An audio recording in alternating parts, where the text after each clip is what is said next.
Hey guys, time for a brand new movie review. Today we will be reviewing Kung Fu Panda 3.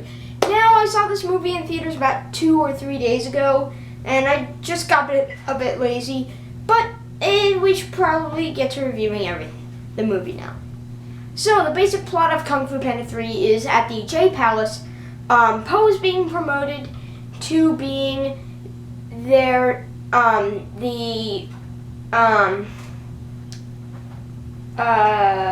5 other main characters. He is now their leader, and pretty much he doesn't think he's leader material at all. He doesn't think he's sensei material. But one day at the noodle shop, he notices someone who is beating his record for eating the most, I think, dumplings? Whatever. And he finds out this man is his long-lost father. So, Po gets taken to the secret Panda village, and there he realizes whether he is hero material, because now, or leader material, because now a new villain named Kai is coming into the picture who can take any master's chi, he can take anybody's chi. And now Po is being taken to the test to see whether he can become the leader that he needs to be, or will he fail? But, yeah. So, overall, this is another great entry in the Kung Fu Panda series. The first 2 were actually really great. The second one, better than the first one. You know those kind of movies that are better than the first one? I love those kind of movies. It just shows that sometimes sequels are better than the original. And this is the case. This is probably my favorite in the Kung Fu Panda series. And the reason is because Po kind of has a lot of character development. Yes, in the end, he is the same character, but by the end, he has learned more and realizes that he is the leader that he needs to be. And that's kind of the part I like about this film. Po's character actually grows. He changes. At the end, he's not the usual slacker. He's something. And I love how in the film there's a lot of emotion. But it's different than the first and second one. This one has more emotion, more depth, because he's finally meeting his long-lost father. And it's been years since he's seen him. And now is when he's finally meeting him, and he's finally catching up with his father, and you finally see Po in his own environment when he goes to the Panda village. You see more of his character. You understand him more.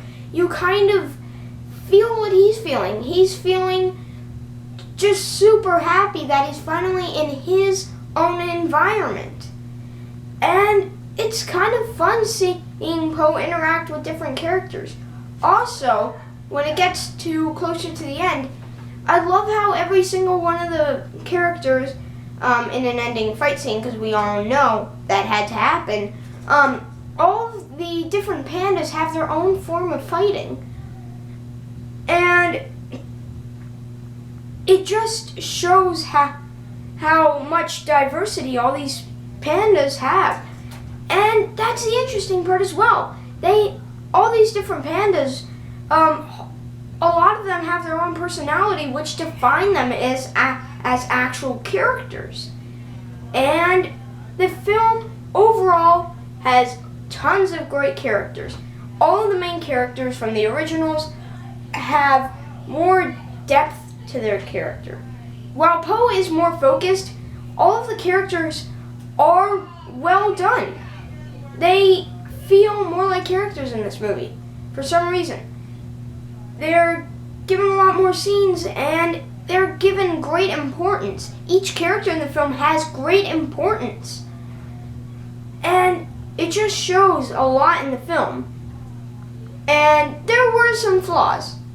At points, I wasn't really a huge fan of the end. It's not the big fight that we all want, and you kind of feel like, okay, that's not what I wanted. I want something much bigger. I didn't want him to realize something. I wanted him to get Blade revenge.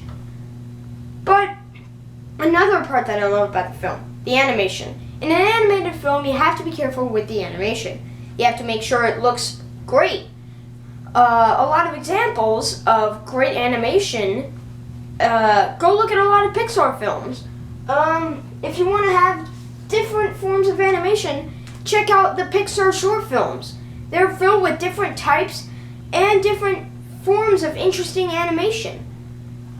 And that's the part that you have to be careful about in animated films. And in this movie, the animation is fantastic. At many points, shots can look beautiful thanks to animation. So many shots in the film, or so many scenes in the movie look incredible with the animation. And that's one part that I love about these Kung Fu Panda films. The animation, because it takes place in China, it could look beautiful. And the movie could be summed up as beautiful. This is an amazing film, and it has small flaws, but they're ignored completely. This film is just another great entry in the sadly ended, probably, Kung Fu Panda trilogy. I hope you guys enjoyed this video. I hope you guys see this movie now. Please like, comment, and subscribe.